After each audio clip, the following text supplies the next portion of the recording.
This is CGTN, China Global Television Network.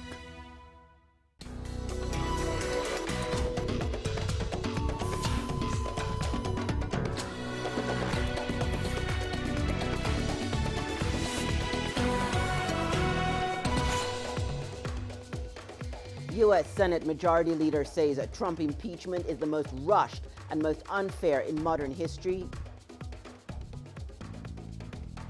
Chinese President Xi attends gala celebrating Macau's 20th anniversary of its return to China. And the Russian president to discuss Libya's conflict with Turkey in a bid to spur talks between warring sides.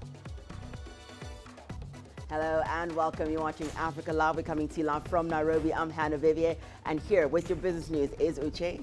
Thanks, Hannah. And here's a look at what's coming up on Africa Live Biz.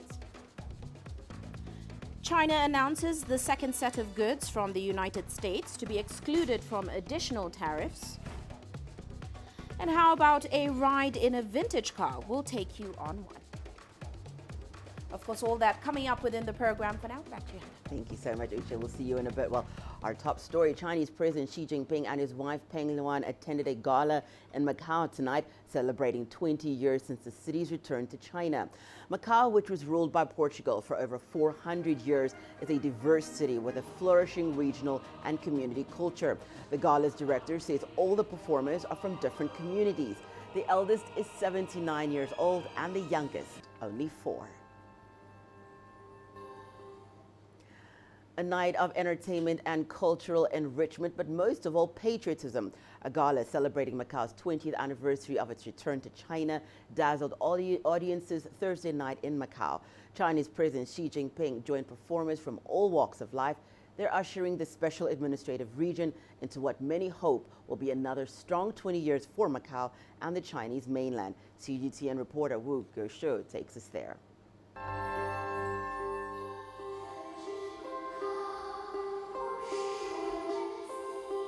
A touching song close to the hearts of many Chinese, especially those fond of Macau. Whenever the Song of Seven Suns comes on the radio or is performed live, it conjures up memories of Macau's handover 20 years ago.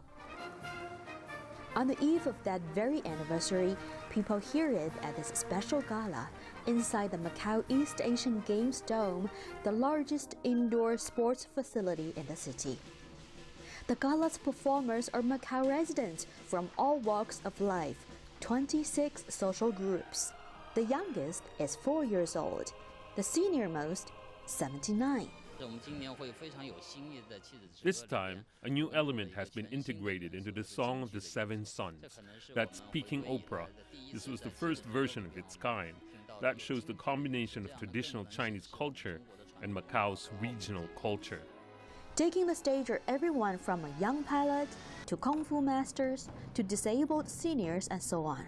While Macau is also a place of diversified cultures, the modern and traditional Chinese culture, Portuguese culture, and the essence of local Macau folks are especially on display here, charming audiences. Ahead of Children's Day on June 1st this year, President Xi Jinping wrote a letter to students in Ho Kong Premier School affiliated to Ho Kong Middle School in Macau. Students from there are featured in several gala performances. President Xi also wrote a letter back to some of Macau's elderly this October ahead of the Chongyang Festival, also known as Ancestors' Day. At the end of the gala, President Xi took the stage, accompanied by Macau Chief Executive Choi Sai-on and Chief Executive-elect Ho Lek-son. They joined everyone in singing Ode to the Motherland, wishing a promising future to both Macau and the Chinese mainland. Performers from the gala are not just from Macau, but also from the mainland, Hong Kong and Taiwan. Event organizers say this demonstrates a strong sense of national reunification and patriotism. Wu Guoxiu, CGTN, Macau. And President Xi Jinping sent greetings to the people of Macau at a banquet celebrating the anniversary of its return to China. Today, we are gathered here to celebrate the 20th anniversary of Macau's return to China. On behalf of the central government and people from all ethnic groups throughout China, I want to send my sincere greetings to the residents of Macau. President Xi said Macau had achieved its fastest economic growth in the last 2 decades. He said livelihoods had greatly improved since the city returned to China. President Xi credited these achievements to one country, two systems policy, the support of the central government, and the hard work of the people of Macau. He said this year is also the 70-year anniversary of the People's Republic of China, making it an ideal time for Macau and the mainland to strive for new development. President Xi's last visit to Macau was in 2014. Well, U.S. President Donald Trump was impeached by the Democratic-led House of Representatives on Wednesday for obstruction of Congress and abuse of power related to his dealings with the Ukraine. The landmark votes on impeachment came after a more than 2-month inquiry by House Democrats. The Speaker of the House, Nancy Pelosi, would not commit to when the articles would be delivered to the Senate. We have done what we have set out to do. The House has acted on a very sad day to protect and defend the Constitution of the United States, to do so in a manner that was fair, even though the other side was mischaracterizing it. Nonetheless, it was fair and appropriate and urgent. So we will make our decision as to when we're going to send it when we see what they're doing on the Senate side, but that's a decision that we will make jointly. There has been plenty of reaction from around the world over President Donald Trump's impeachment. Russian President Vladimir Putin says President Trump's charges of misconduct are based on what he describes as made-up grounds. The Russian president believes this is not the end of the road for the U.S. president. It still needs to go through the Senate, where the Republicans have a majority, and it's hardly likely that they are going to push out of office a representative of their own party on grounds that are absolutely made up. Well, staying with that story, CGTN's Giles Gibson joins us now live from Washington. Giles, thank you so much for joining us. Let's begin with the latest. Senate Majority Leader Mitch McConnell, in comments he made today, deemed the impeachment as rushed. Can President Trump rest easy knowing that the Senate is going to acquit him? Well, under the rules of the Senate, you need a 2/3 majority in order to remove a president from office. So under the numbers that we currently have in the party breakdown in the US Senate right now, that would mean more than 20 Republican senators breaking with President Trump and crossing over and voting to remove him from office. We've had a little bit of criticism from figures like Mitt Romney, for example. He's a US senator from Utah, talking about how President Trump's dealings with Ukraine were deeply troubling. But we've had absolutely no indication that even 1 or 2 Republican senators, let alone 20 or 25, are prepared to break with President Trump and vote against him. So in all likelihood, this impeachment process is going to finish up in the Senate with the Senate acquitting President Trump. Giles, what do you make of Speaker Nancy Pelosi's failure to say if and when the articles would be sent to the Senate? Yeah, we've actually had 2 press conferences with Nancy Pelosi since the voting took place in the House of Representatives, and she hasn't yet given us any sort of a concrete timeline in terms of when she's going to be sending these articles of impeachment up to the US Senate and letting that trial process begin. She's also criticized the top Republican in the Senate, Mitch McConnell, saying that in her opinion he wants to hold an unfair trial. We've had some response from Mitch McConnell speaking on the floor of the US Senate just in the last couple of hours or so. He described this as the most unfair impeachment inquiry in modern history. Giles, just on the back of what I just asked you now about Speaker Nancy Pelosi's failure to say if and when the articles would be sent to the Senate, how would that impact the impeachment? And then walk us through what happens from now on. So the timeline is a little bit up in the air, but we are expecting these articles of impeachment eventually to be sent up to the US Senate, and that would set the stage for a trial in the Senate beginning sometime early next year. But as I say, these latest developments and these latest comments from Nancy Pelosi have thrown that timeline into question a little bit. And then, of course, what we're expecting, as I was saying before, is that there simply won't be the numbers to convict President Trump in the Senate. So this impeachment process, which is already historic, Donald Trump becoming the third president in US history to be impeached, will grind to a halt in the Senate with simply just not enough Republican senators prepared to break with the president. Thank you so much, Giles. Definitely a story we'll be keeping an eye on. Thank you so much. Giles Gibson joining us live from Washington. Well, moving on to other news that's making headlines now. Russian President Vladimir Putin says he wants to see an end to the conflict in Libya and would like to see the fruition of talks between the two opposing sides. Putin will be discussing Libya with a Turkish delegation set to visit Russia in the coming days. Moscow and Ankara have in the past backed different sides in the conflict. In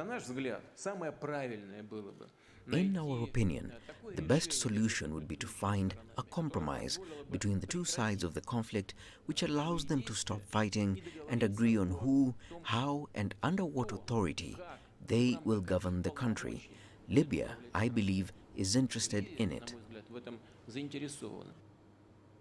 The International Crimes Division of the High Court in Kampala has issued a warrant of arrest against former Sudanese President Omar al-Bashir. The ruling is in response to an application filed by the Uganda Victims Foundation.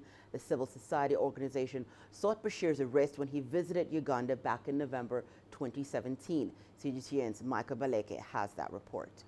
The International Crimes Division of the High Court argues that by refusing to arrest former President Omar al-Bashir of Sudan during his visits in 2016 and 17, Uganda ignored its obligation to the international community and violated the Rome Statute.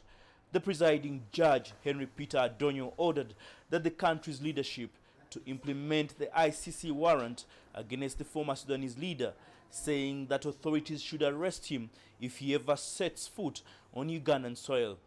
Lawyers for the Uganda Victims Foundation, which filed the application, welcomed the ruling. We cannot turn this country into a country of fugitives running away from arrest warrants, regardless of whether the person is a head of state or not. Secondly, I think that the fact that Omar al-Bashir is in jail is immaterial because the crimes against which he was charged still subsist and he has to face his day in court. The first ICC warrant for arrest for President Omar al-Bashir was issued in March 2019, the second in July 2010. The former Sudanese leader traveled to Uganda for the swearing-in ceremony of President Yoweri Museveni and on another occasion as the key mediator for the conflict in South Sudan.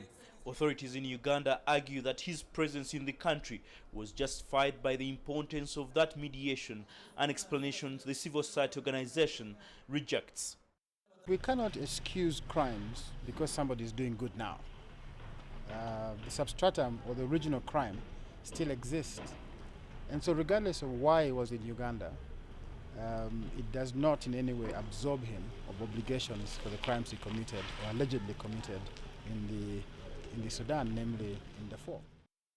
The Uganda court ruling comes on a day Sudan marks the anniversary of the uprising that hosted President Bashir a year ago over soaring bread prices. Michael Baleke, CGTN, Kampala, Uganda. Time now for us to take a short break and return. More news, including states pledge more than $3 billion in additional resources to support refugees. And the plight of South Sudanese candidates who have to leave campus to sit exams. Images may appear to be identical, but looks can be deceiving.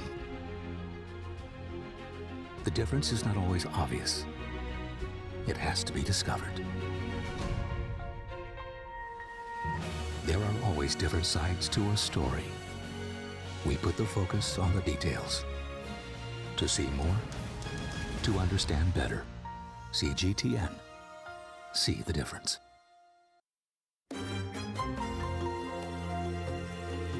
Africa Live.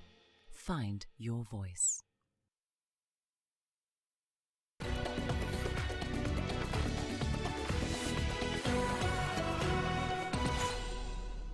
Welcome back. Protesters in New Delhi and other parts of India are voicing their opinion against a controversial citizenship law.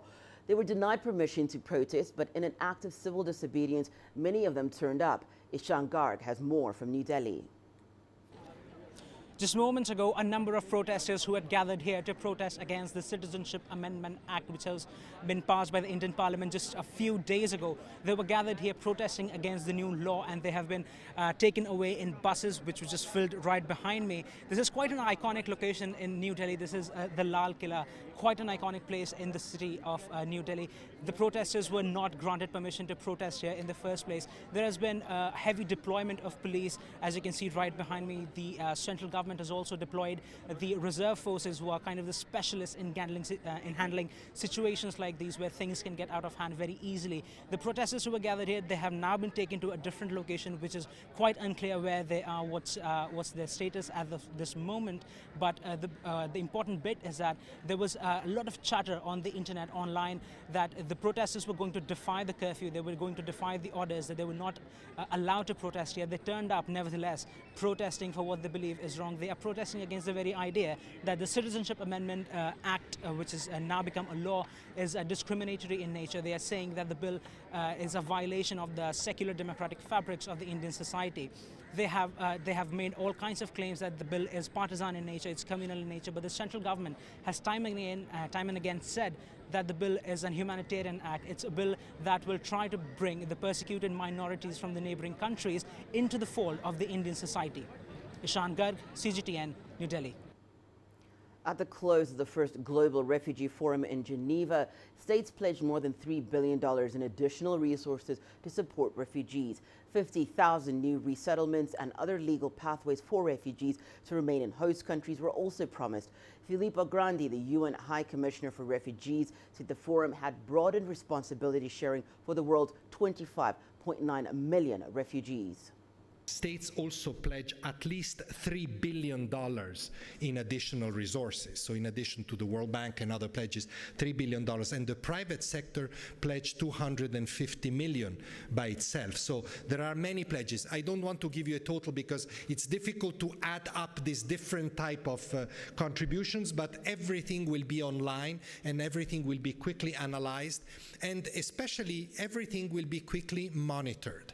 We want to monitor the implementation of these pledges altogether, and we want to measure impact as soon as possible. And then, of course, many other pledges in education, in jobs and livelihood, in resettlement and complementary pathways. We launched an asylum support group because we should not forget that asylum as an institution is under threat. The Secretary General said this to you yesterday, and I think that that's our response, to form a group that will help states try and maintain the standards of asylum that are enshrined in international law. Meanwhile, a national study has revealed that Tunisia is struggling to cater to migrants, refugees, and their children. This was presented during the Tunisian Forum for Economic and Social Rights. The forum urged the government, parliament, and civil society to reconsider the way migrants and refugees are treated in Tunisia. CGTN's Adnan Shiwashi brings us more. The forum added that Tunisia has had a significant migratory flow since 2011 from Libya. The North African state has also turned into a host country for sub-Saharans. Now the government is facing many challenges, including the schooling of children of refugees and migrants. Libyan and African children in general are facing many difficulties, especially in terms of access to education. 40% of these children have joined private educational institutions, but the rest do not have access to any education. A large number of children from migrant families have been deprived of schooling because of the material conditions of the parents and the inability to integrate into society. The 1968 law in the Tunisian constitution recognizes political asylum, but does not take into consideration the development in the past 5 decades. The situation was different in 2019 with the incessant flow of migrants and refugees. Jamila Xixi is a fierce defender of human rights. She is one of the most active Tunisian and African parliamentarians who are pushing for the adoption of a modern legislation to give more rights to African migrants and refugees. The number of migrants and refugees from sub-Saharan Africa is on the rise. Current laws do not meet the needs of these vulnerable populations. Our role is to improve the situation on the local and continental levels. The Migration Department of the Tunisian Forum for Economic and Social Rights has denounced violations of the rights of asylum seekers and refugees in Tunisia. The forum considered that in the absence of a national legislative framework on asylum seekers and refugees in Tunisia are placed under the protection of the Office of the United Nations High Commissioner for Refugees. Aden Shawashi, CGTN, Tunis. Zimbabwe's 40th independence celebration will take place in April next year. The milestone is acting as a catalyst for an initiative that hopes to bring thousands of Zimbabweans from all over the world together. Here's CGTN's Farai Mokotia with the details. Years of economic challenges at home have driven Zimbabweans into some far-flung places across the globe. Now, they're all being invited back to reconnect with their homeland and get a first-hand look at the situation on the ground. There's been a lot of negativity about the country, and we're not doing anything to help. So ZimThrive is really just trying to do that, get people out here. People have got different perceptions from wherever they are in the world. It's nice to get people out here to see what's really on the ground and what Zimbabwe is really all about and what Zimbabwe can offer. So that's basically what we're trying to do, just to inject some positivity and some excitement in the Zimbabweans that shape our future. Several sports, music and cultural events have been lined up. This will also be a platform to pave the way for Zimbabweans abroad to help rebuild their country. I think we've got potential to really make something good out of it. And I think that's the most important thing is to appreciate that we've all got a role to play in the country. We're not saying the country's in a good place. We're not saying Zimbabwe is now good enough for everybody to come back and enjoy. But we're saying let's take the first step and see where it takes us. The mass homecoming will generate immediate and long-term economic benefits. By them just arriving into the country, we were already in a good position in terms of our arrivals, in terms of our expected spend into the country. And one most important thing that we're looking at is the investment side of things. These are people that grew up in these areas. These are people that know these areas very well, and they know the potential. So our idea during this particular period is to try and sell the product of tourism and its perceived benefits. This unprecedented initiative has generated a lot of excitement and some skepticism. However, organizers are confident that once they host the inaugural event in April 2020, subsequent ones due in 2021 and 2023 will achieve the objective of getting this nation to thrive once again.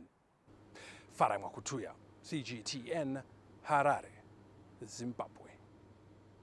More than 600,000 people living in camps in South Sudan are said to have returned home. However, for students still living under these conditions, education remains a challenge. They often require the assistance of humanitarian organizations to safely access their institutions of learning. CGTN's Astatal reports. It's time for the end-of-the-year academic examinations in South Sudan. Sitting for tests is a stressful experience for any student. But for these students, it's an even bigger challenge. They've been living in protected camps since civil war erupted in the country 6 years ago. In POC, there is a lot of things that we face, like even the environment that we are living, it is not that fair. Yeah, even, okay, we have some provision of library, but they are not enough with us. This how I experience it in POC.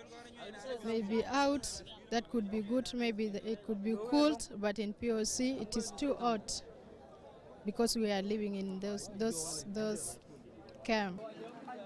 They are required to sit their exams at government-approved schools in the city. This means humanitarian groups assisting them must work out the logistics of transporting over 1,000 students as a group. Despite the challenges, the students are still determined. The challenges I face from the POC side, so I can say so there are more challenges, but I have a way to manage them because all my family are there, so they send me something when I need a school fees and the rest, so they assist me. Many of those living in the sites are able to carry out their daily activities without much strain. The focus now is to ensure displaced families are supported in the outside communities so that camps are no longer the only choice. Astatal, CGTN. We go to Uganda now, where conservationists have welcomed the increase in the number of mountain gorillas at Bwindi National Park. There are now 459 gorillas from 400 in the last 8 years. Half of the world's gorillas are in Uganda, and gorilla tracking is one of the top tourism earners for the country. Here's CGTN's Isabel Nakira reporting from Kampala. Uganda's gorilla numbers are on the right track. Conservation agencies say it's exciting to see gorilla populations soaring. Gorillas are listed as endangered, and a rise in numbers shows conservation efforts in the national park are paying off. They also need a tropical rainforest on the mountain, and that's the reason why they're only found in that particular unique area. The weather is right and the altitude is right for them to. So Bwindi has been a very important bit of our heritage, and there's been very little encroachment in terms of tree cutting, and that has kept the habitat for the gorillas safe. Despite a great recovery in the numbers of gorillas in the past decade, primate specialists warn gorillas are still in danger and conservation efforts must go on. Gorilla tracking brings in about $16 million annually. Communities around the park have also benefited from resources in the park. The Wildlife Authority says this has greatly reduced poaching and improved human-wildlife relationships. We also have livelihood projects where people are given goats as an alternative means of getting meat, because some people are subsistent poachers. They go there to probably look for nutritional value from wildlife. So when you give someone a goat that they can rear and get another goat, probably they will have an alternative to their nutritional values. The census was funded by the global agency, the Gorilla Conservation Agency. Experts combed the 331 square kilometer forest, counting nests to come up with exact figures. This was the fourth census carried out since Bwindi was made a national park in 1991. We're also looking at other animals and mammals in the habitats. Sightings, are there cats, are there chimps, are there elephants? We also look at which pockets have poaching signs. Uganda has 19 groups of gorillas who can come into contact with people. Conservationists are planning to tame other groups so visitors can see even more gorillas up close. Isabel Nakiria, CGTN, Kampala, Uganda. I'll be standing by to bring you more news making headlines across the continent. But for now, here is Uche with the latest in business news. Thanks, Hannah. And coming up on Africa Live Bits. China announces the second set of goods from the United States to be excluded from additional tariffs. And how about a ride in a vintage car? We'll take you on one.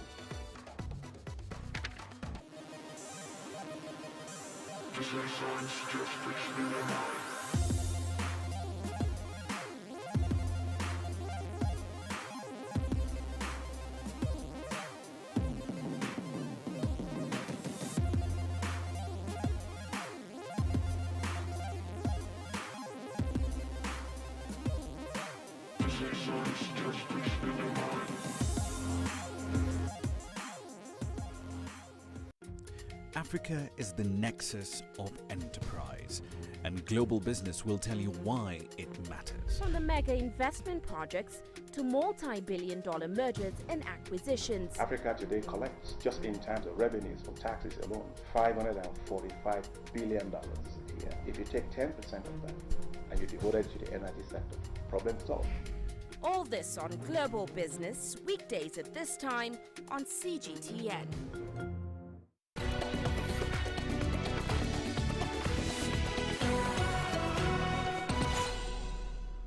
Now, China has announced the second set of goods from the United States to be excluded from additional tariffs as part of its Phase 1 trade deal with Washington. The Customs Tariff Commission of the State Council says the exemptions will be effective from December 26th and will last a year. Beijing says tariffs that have already been levied will not be cancelled, but it also says it will release further exemptions on a second round of tariffs in due course. Meanwhile, Boeing will halt production of its best-selling jet in January. This has left suppliers of the Boeing 737 MAX 8 jet concerned about the future of their jobs. Now, Boeing had hoped the Federal Aviation Administration would recertify the aircraft grounded after two deadly crashes by the end of this year. But when it became clear that recertification and the lifting of the grounding order could still be months away, Boeing announced they will stop production of the jet. Now, the 12,000 workers that produce the aircraft, however, have been moved to other Boeing manufacturing plants. For workers on the 737 MAX production line at Boeing Renton plant, the news came as a relief just before Christmas. It's the right decision Boeing made to maintain our workforce during this temporary production stoppage. The reality is that it's important to maintain our workforce so that when the grounding is lifted, that we're able to ramp up production, build a safe aircraft, meet the needs of the customers with the 737 MAX going forward. Well, there's obviously still uncertainty because what Boeing said was they aren't going to furlough, quote, at this time, unquote. So how long does that mean? Obviously, Boeing maintaining the employee payroll at this point before the holidays is a real relief, and committing to pay the bonuses that were earned is a real relief to the employees. But what does the end of at this time look like? We just don't know. Well, let's move on now. The Executive Board of the International Monetary Fund has approved a financing plan that will help the fund cover its share of debt relief for Somalia. Now, the plan includes cash grants from member countries and IMF internal resources. The fund's managing director, Kristalina Georgieva, said the decision to unlock debt relief could come as soon as members provided the necessary financial commitments, but it is also conditional on Somalia's government continuing with its financial and economic reforms. Now, the African nation has about $5 billion in external debt. That's roughly equal to 100% of its GDP, and it's a level which the fund regards as unsustainable. And a fire has struck South Africa's second biggest power station, interrupting coal deliveries to the 4,000 megawatt Majuba plant. The state power utility Eskom said the fire had been extinguished but had affected the conveyor belt at the rail offloading facility, so it will have to switch to road deliveries of coal. It also added that Majuba power station's coal stock is healthy with more than 50 days worth. Of course, Eskom has been beset by technical and financial difficulties that have caused rolling power blackouts across Africa's most industrialized nation this year. Last week, heavy rains partly shut down operations at its coal-fired Medupi plant, wiping out thousands of megawatts off the grid and causing unprecedented levels of power cuts. Meanwhile, MTN's mobile money service will go live in January in South Africa. Now, the service, which is called Momo, will allow customers to send, receive, save money, as well as pay for goods using their mobile phones. The service will also enable customers to buy prepaid services like electricity. The telecom company's chief executive officer, Rob Shutter, said the move is part of a strategic revamp of Africa's biggest telecoms group to hunt for returns in everything from financial services to music and video games. Now, the announcement comes months after a subsidiary of MTN Nigeria was granted a full super agent license by the Central Bank of Nigeria that will allow it to provide financial services. And to Kenya now, Kenya's arm of Barclays Bank has started to change the look and feel of its branches ahead of the full transition to the Absa Group brand next year. This move is a result of a decision by the UK-based parent firm Barclays to reduce its stake in the African business. 15 branches in Kenya's capital have already switched to the new brand colors. The group plans to have switched over at least half of the branches by the end of 2020. Although some of the branches are starting to look like Absa, the bank will continue to be known as Barclays until the process is concluded. So far, the transition has cost the institution a little over $9 million. We expect that we're going to move with the same number of employees to Absa. We also expect that we're also going to migrate with our 85 branches and our 5 head office locations. So we are not shutting down any branches. We are not reducing our staff complement at this point. So customer receptiveness, I would say, is well on its way. With respect to we like to say that we are a Pan-African bank. We're an African bank with global presence, 12 African countries, 2 international offices in London and New York. So we are a big bank that is an African organization that is proudly African. Now, if you're a fan of very, very old cars, you'll certainly like this next story. A young mechanic is making waves in Nigeria's commercial capital of Lagos by giving vintage cars a complete makeover. Here's CGTN's Deji Badmus with his story. This old Volkswagen Beetle should normally be meant for the junkyard, but Afam Dozier is working to turn it around, give it a completely new look. He's not your regular everyday mechanic. Dozier is a special kind of mechanic because of his area of specialty, giving vintage cars a complete makeover. For over 9 years, he's harnessed the skill taught him by his father, who's also into car fabrication. I grew up with my dad, who is a mechanic and who has a workshop. So being a mechanic is not a force. It was a choice I had because I love the job. And I was trained by my dad in this profession, fabrication, construction, repairs and all.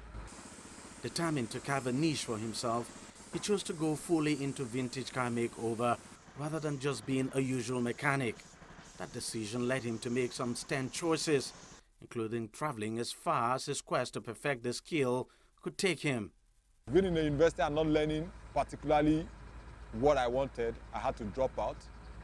Dropping out was not easy, but because I had passion for it, I had to drop out and face the life squarely in my profession. And I traveled to India, New Delhi precisely, to learn more about refurbishing, upholstery, spraying, and more of the recent age mechanical technologies.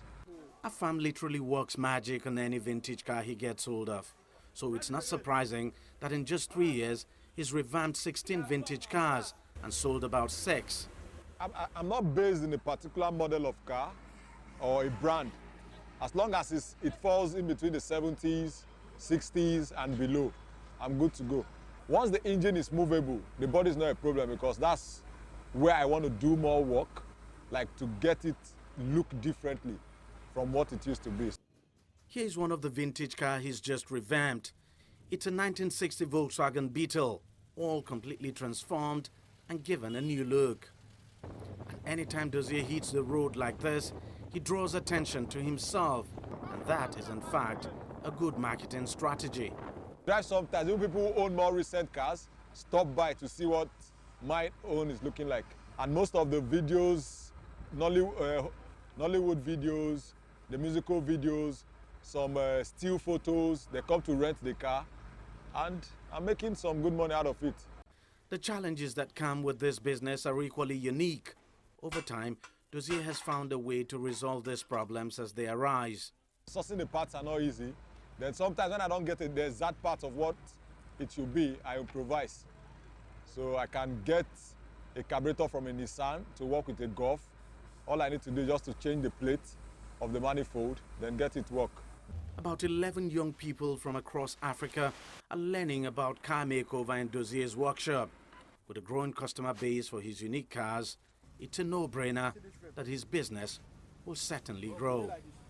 Deji Badmos, CGTN, Lagos, Nigeria.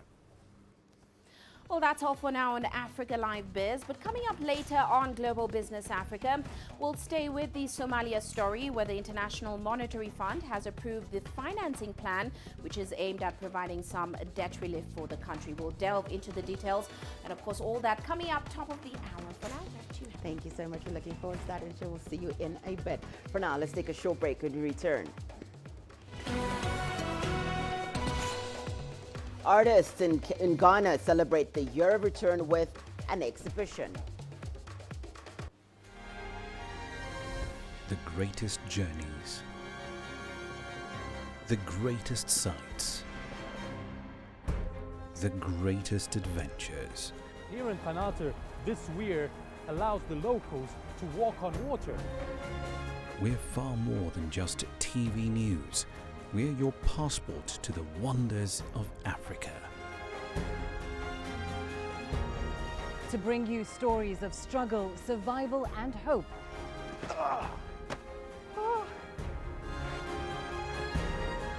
So let's explore.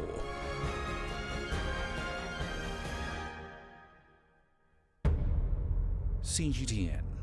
See the difference.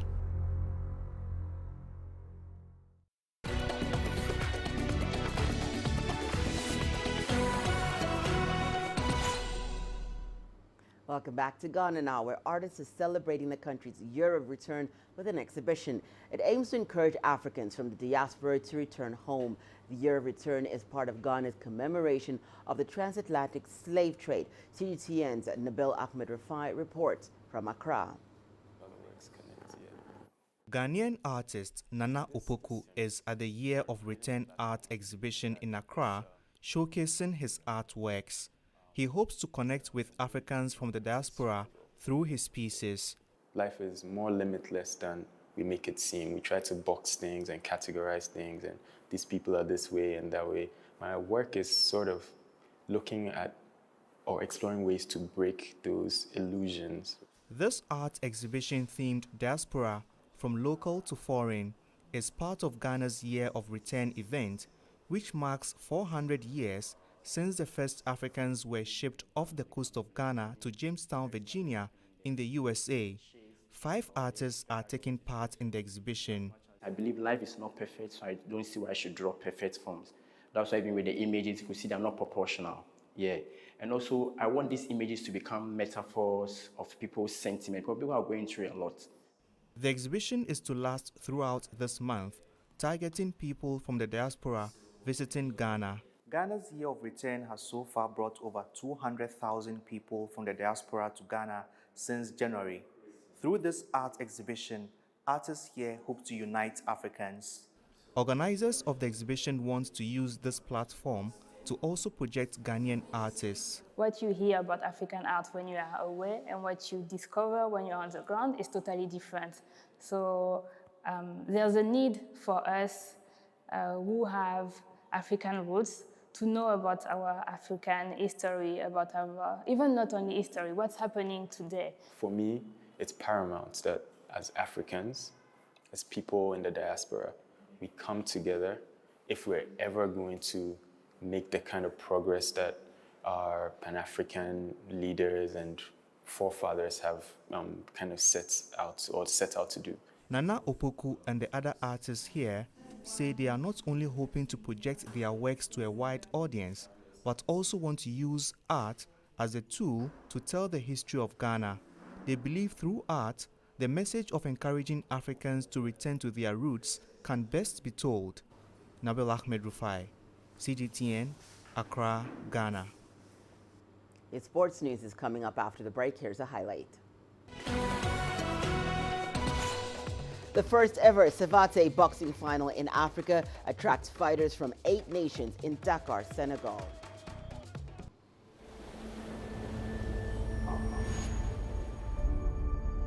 How would you create your legend? On the fields, on the tracks, in the arenas of Africa. Were you born to be a player? Could this moment be yours?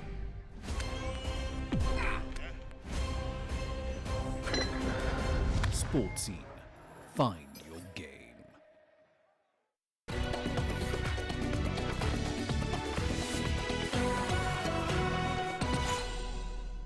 Time now for your sports.